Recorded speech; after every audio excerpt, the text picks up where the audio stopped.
Hello and welcome to another edition of Motor Cars Enthusiasts. Right off the bat on today's show, Land Rover actually leaked out discovery photographs ahead of the Paris Motor Show.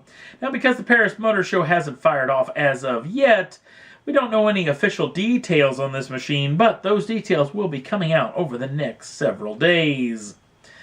Next picture is a story that we did back in the past with this guy, Sam Schmidt. Sam Schmidt's a race car winning driver. He's also a race car winning team owner in the Indy Racing League, or I guess it's called IndyCar now.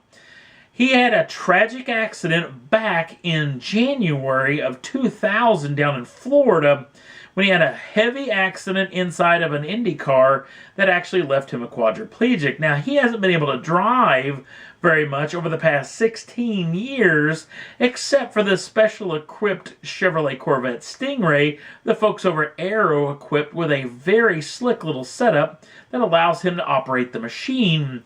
What it is it's got a bunch of sensors on a helmet or a hat that he can wear.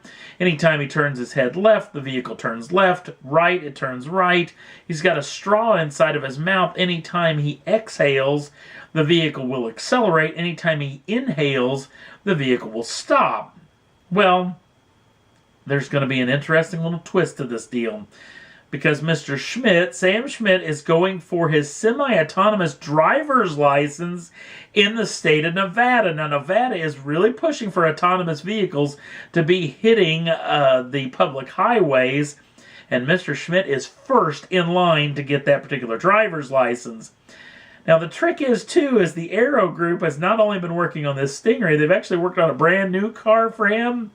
It's a new Chevrolet Corvette Z06. So, yes, he's going to be doing a fair amount of hot rodding around Nevada. So, look out, because Sam's got a lot of hot rodding that he hasn't been able to do over the past several years. He's going to have to get out of his system. And I'm assuming the police may be having a lookout for him as well, as I'm thinking he's going to be breaking a fair amount of speed limit laws. All kidding aside, big congratulations to Sam Schmidt for this driver's license, and this is the look at what semi-autonomous and autonomous could be in the future. Next up on the list, Ford Performance is in the news, and for some great stuff, because they're on pace for selling 200,000 units just inside of Ford Performance. And actually, in this picture, you look at a couple of these vehicles aren't even actually on sale as of yet. But you think about like the Mustang GT350 and 350R all sold out. Also, the brand new Focus RS has been sold out for its entire lineup. 200,000 units doesn't sound like a whole bunch. Well, get this. If they continue on and sell 200,000 units, they will outsell all of Porsche. Every vehicle that Porsche sells in the year of 2016 won't even add up to what Ford Performance is going to be selling. So this is a big coup for the folks over at Ford. Next up on the list, Nissan showing off the brand new track edition of the GTR. Think of this as a Nismo GTR Lite. You're going to get a lot of the parts and a lot of the goodness that goes into the Nismo machine, including the Bilstein track-tuned suspension along with adjustable dampers. It gets the Nismo wheels, also a lot of carbon fiber parts that you can add up for or opt up for in this particular vehicle. It also comes with a 3.8 liter twin turbocharged V6 making 565 horsepower and 467 pounds-feet of torque. That is shifted through a 6-speed dual clutch transmission, and obviously the vehicle is all-wheel drive. No pricing or availability have been released as of yet, but when we get that information, we will pass it along. Speaking of the Nismo GTR, that also gets a major refresh thanks to the heavily revised Nissan GTR.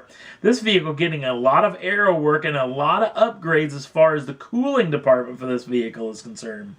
It also comes with 3.8 liter twin turbocharged V6, this one making 600 horsepower and 481 pounds-feet of torque. Obviously, it gets the 6-speed dual clutch and all-wheel drive system as well. Well, all these upgrades are going to cost you a tad bit. In fact, $25,000 more. This vehicle has a starting price of $176,585 US dollars and is available for order in your Nissan dealership right now. Next up on the list, the brand new Jeep Compass took off the wraps down in Brazil ahead of its Los Angeles Auto Show debut coming up in November. Now, we'll know a whole lot more information about the US spec version, but as far as the Brazilian version is concerned, it comes with either two power plant driveline options, including a 2-liter gasoline engine making 160 horsepower shift through a 6-speed automatic, and that vehicle is front-wheel drive. Now, you can opt for the 2-liter diesel version making 170 horsepower. That is shifted through a 9-speed automatic, and it's all-wheel drive. Again, this vehicle will be debuting at the Los Angeles Motor Show, and we'll know a whole lot more come then. Next up on the list, you may remember this particular machine, the Mazda MX-5 hardtop. We got official launch edition pricing for this machine. Now, the launch edition means there's only going to be 1,000 versions of these vehicles put out in that first go-round of this vehicle. And they'll have a starting price of $34,685 US. And you better get to your Mazda dealership really quick because these vehicles will possibly be going fast. Next up on the list, talking about the old Bavarian Motor Works. Apparently, they're heading back to big-time racing. They're going back to the 24 Hours of Le Mans in 2017. Now, there was a lot of talk it may be in the GT class, but they also may be going up to the top-tier classes as well. We'll know a whole lot more when it comes to the folks over at BMW over the next several months about this particular information. Next up on the list, well, we haven't talked about Matt LeBlanc in a while, but guess what? The BBC has signed him up for 2 more years in Top Gear, which means we got at least a couple of more years of old Matt LeBlanc heading up the show now that Chris Evans has left.